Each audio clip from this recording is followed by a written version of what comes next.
Hi, my name is Charlie Ye, CEO of mFluiDx. Imagine if you have a cold, you go to a primary care doctor. Besides empirical observation, the most common diagnostic used is a paper test. Similar to the pregnancy test, there's low cost, but also low sensitivity.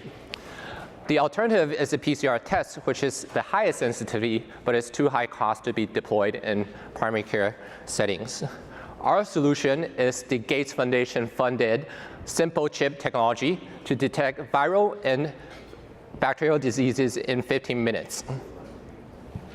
The user simply drops their biosample onto a microfluidic chip, puts it through a reader, and use an app to read out. We are using isothermal amplification technology, which is just as sensitive as PCR technology.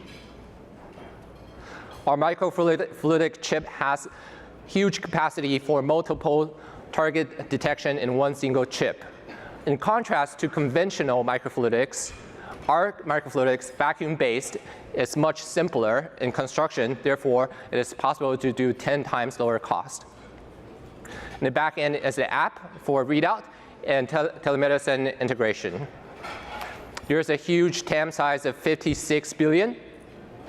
We have completed the I-Core program with 200 customer interviews to validate the business model.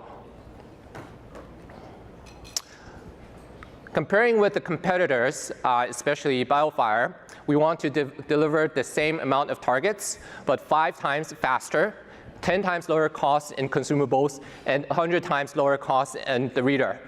Roche and BioFire had an exit of 450 million, and Cepheid had an IPO exit with 4 billion.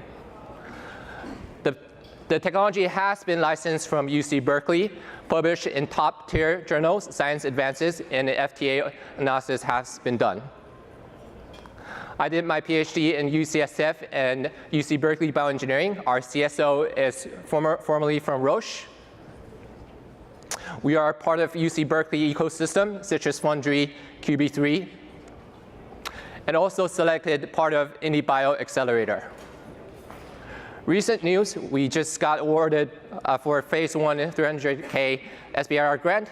This line of technology has received grants up to 2.7 million so far. And we have been selected as one of the top 20 startups from 900 global startups in TechCrunch. Recently, a proof of concept with human patient samples has been done in Africa, proving a 200 times cost down compared to qPCR.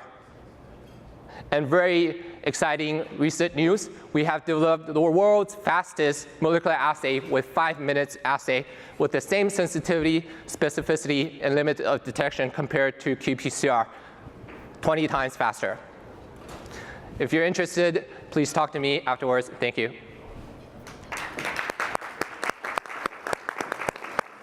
Any questions from the judges? Not really my space, but there's a box. You put blood in it, it tells you what's going on. Have you read the book Bad Blood? Is that the Theranos one? You need to come and tell us as investors like how we're going to actually be proven that this is not going to be the next Theranos. Yeah. A lot of similar similar claims early on in that company. So Theranos was very secretive in their technology. Our technology has been published in multiple journals, and also one of the top tier journals ranking as top 5% access article historically among multiple journals in Science Advances. And also we have 4 patents backed by UC Berkeley, so that's also peer reviewed by UC Berkeley as well. One question that I had, we hear of a lot of point of care companies, and so you have to be, how inexpensive do you have to be able to have a strong differentiation, and can you then make money from the business? Yeah, so the current competition is selling at around 50 to 130 per consumable and between 5K to 50K per reader. According to our NSF interviews with 200 customers, we want to have a price range of between 10 to 20 for consumables and a reader of a couple $100, and that's the sweet spot for mass adoption. Just a really quick question. Where is this actually going to be administered? Is this going to be on the provider side? And where are the actual lab results processed? Is it all processed within the actual device itself? Yes, so this will be administered on the outpatient clinic, the clinic side.